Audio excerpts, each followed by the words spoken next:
January 11th, 2016 was the last drink of alcohol that I've had.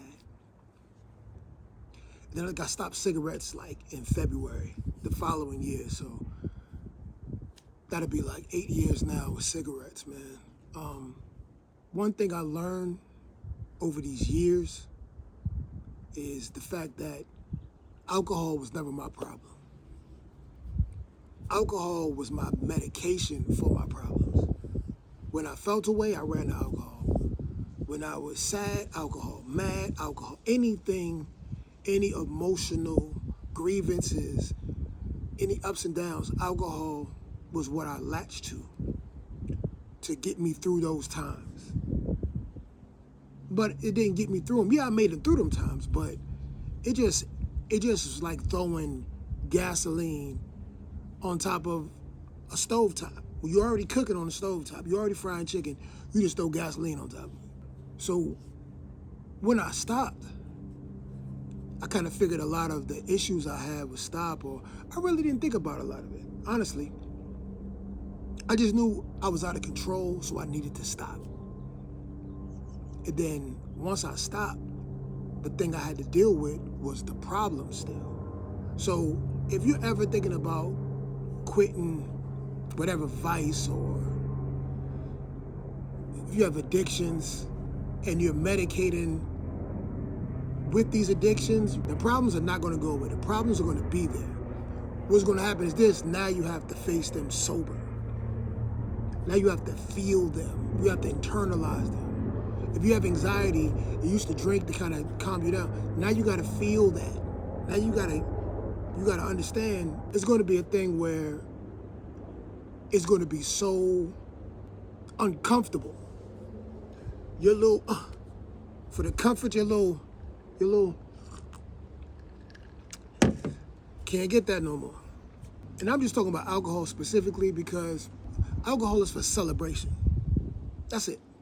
If you're not celebrating, don't drink. Only use alcohol, this is my tip. Use alcohol when you're celebrating, when things are good. Because just think about this. If you run to it when things are bad, every time things get bad, you'll run to alcohol and you'll just feel worse. If you use alcohol when things are good, then things are good. Then it doesn't really matter. Because you're always using it when things are good. Now, if it starts taking the good things away, then that's another story. But if you use it responsibly from the beginning, you should be fine. Here I am years later, dealing with these feelings that I never actually let myself experience. I was an alcoholic since 14 to 32. So most of my decisions in my adult life, jobs, relationships, it was all behind the bottle. It was all behind the sip.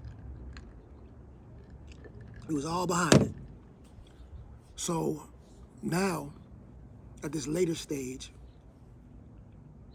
I'm having to navigate through all of this stuff raw. You know, I got to the point where I finally got therapy in 2024. I started therapy. That went well for almost a whole year.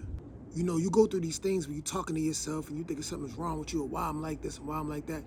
And when you reach out to mental health people, you find out that it's not uncommon. And sometimes you ain't really going through as much as other people. In my case, you know, it's just that the internal battle is very powerful. The external battle, you can get away from people. You can leave the area, you can start a new life. But the internal battle is going to be with you everywhere you go, every day, 365, even in your sleep. And that might sound daunting, but it's not. It's not really. It's just that if you take the time to get away from what's weakening you, it's going to feel uncomfortable, but you're just going to get stronger. It's just like lifting weights. I have no regrets on the alcohol thing. You know, stopping the drinking was fantastic. The only issue one of the issues though that I picked up was my socialization was just kind of dried up, because a lot of people use alcohol to socialize. That's one of the main things. So I found myself kind of stumbling with that, but I'm really supposed to just go to AA. I'm one of the people that never went to AA. So how I stopped drinking, I believe it was part of the MDMA cycle when I was popping Molly. And I feel like with that drug, something about it, man, you just don't get drunk. You just can't get drunk like you normally could, like you normally would. The alcohol doesn't affect you in the same capacity. So during my time of drinking, I popped the Molly and I felt like it was able to give me a different perspective on alcohol in general. So I haven't worked out the specifics of if that is truly how it works, how MDMA or Molly could affect addictions or stuff like that, because it wasn't addictive. And I'm not talking about ecstasy. I'm talking about MDMA, just straight up Molly. Not all that weird stuff they had online. I never seen anybody act weird like that. If you take too much of anything, you have a problem. If you drink a whole bottle of NyQuil, come on, dog, you're gonna be walking around looking like a zombie. It's NyQuil. I was going through a rough time in a relationship. I was arguing and just getting crazy. Luckily, I wasn't getting violent, but I was getting like I guess verbally abusive, man. I guess it's all blurry. And if I was, I take accountability for that shit. I just can't remember. You know what I'm saying?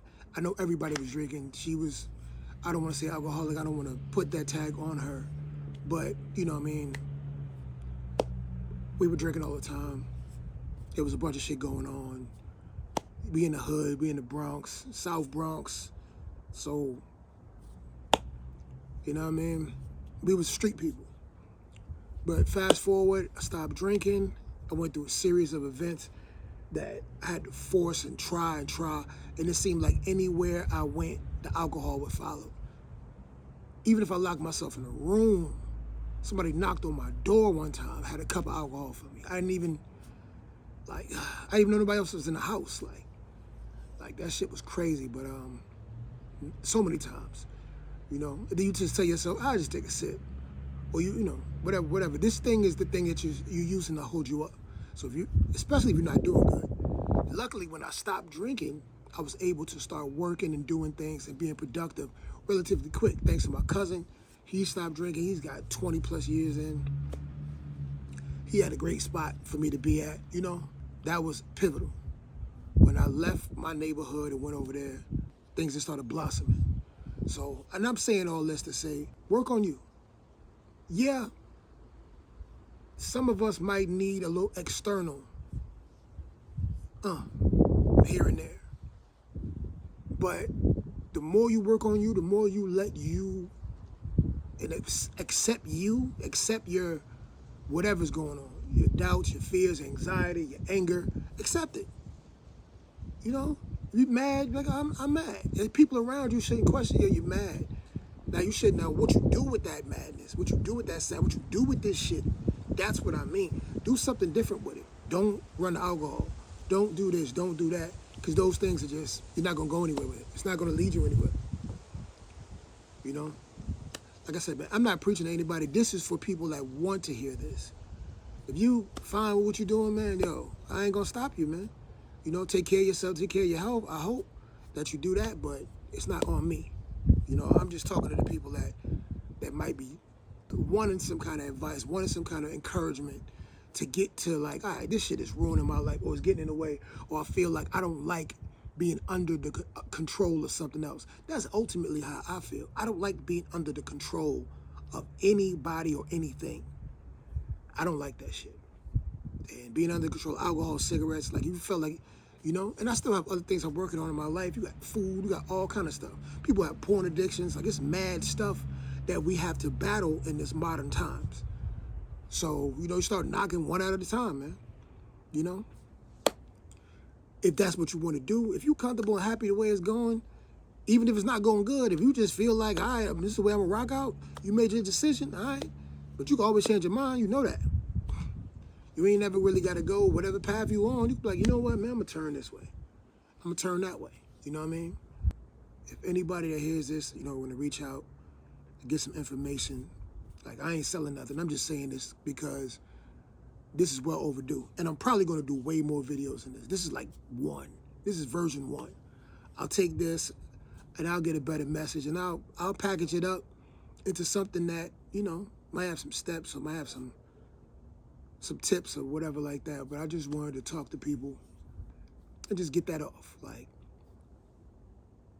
the alcohol, the drugs are not the problem for most people.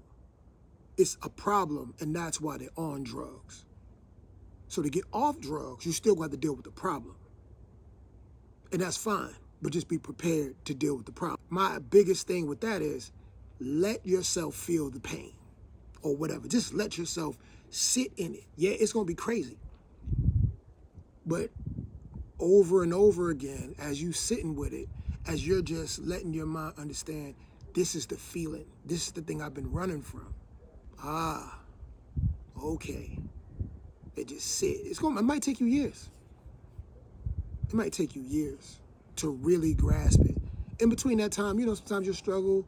Sometimes you'll do this, whatever. You might start eating candy or some shit like that. Different things. You might, when you feel bad, you go get Haagen-Dazs. Cool, whatever. But sometimes you just have to raw dog it. Just let those feelings, and then deal with them then. Be like, okay, this is what it feels like to be in grief. This is what it feels like, anxiety. When I get anxiety now, I almost not laugh at it, but it's like, yo, like I just know it. It's like, yo, it's anxiety, man. Anxiety trying to kick my ass. I started making kind of like little slick jokes, low-key jokes about it.